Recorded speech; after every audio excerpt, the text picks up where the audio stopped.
তাই মোৰ নহয়। কথা অম্লানজ্যোতি শইকীয়া, আবৃত্তি দীপজ্যোতি শইকীয়া।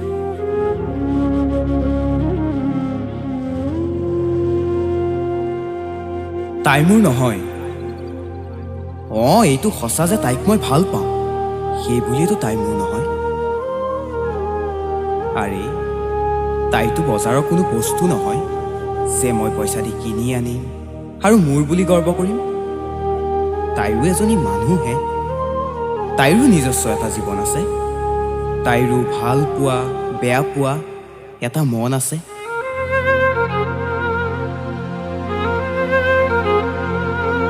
মই ভাল পালোঁ বুলিয়ে যে তাইৰ ওপৰত মই মোৰ অধিকাৰ দেখুৱাম, তেনেকুৱাতো কোনো কথা নাই।